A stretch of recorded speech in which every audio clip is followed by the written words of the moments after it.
We now go live to the South by Southwest Conference and Festival going on in Austin, Texas. Bloomberg's Cris Valerio is at the Media Music event, and she's joined by the founder and CEO of Mashable, a social media blog with more than 15 million monthly page views. It's pretty impressive, Cris. Can't wait to hear more about this.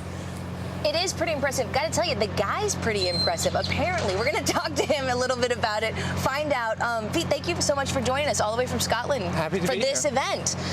Absolutely. Right? So you're coming here. This is a big social media event. What are you looking for at this event? What do you think is going to be the hot thing? So I think what everyone's talking about is location this year, and it's been kind of brewing for a few years. But this year there's a real kind of competition between, there's a local startup called Koala, and there's another one called Foursquare out of New York.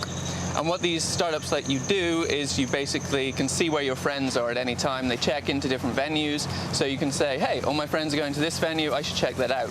And I think that's really what people are talking about this year is how does location play in, how does mobile play in. Obviously South by Southwest is a real melting pot for really early adopter users who are using all these services. So one of those is going to break out. So I have to ask you, because we have an investor audience, obviously, and sometimes when we talk about things like Foursquare and Twitter, you know, how do these things monetize? When you look at a geolocation and how that plays into social media and kind of where it means for media as a whole, how do you see that kind of being actually something you can monetize? So Foursquare has a program for local businesses, and what they can do is if you check in at a certain bar, you might get a free drink.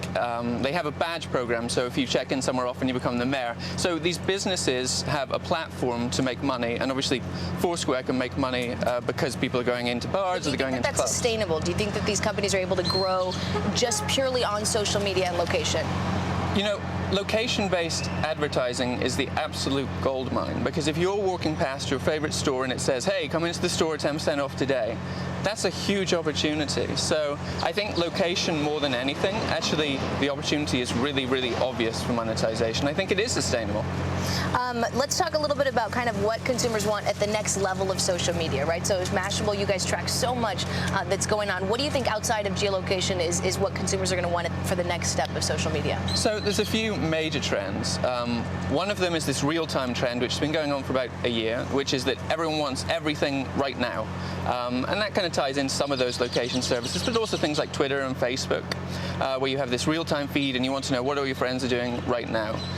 Mobile's another big one, obviously, and that ties back into the location trend. So I have to ask you about mobile. Obviously today the iPad goes on sale, the Wi-Fi, but will not go on sale. You could pre-sale order it. Pre-order. So how do you think that the iPad, or will it, change the face of social media?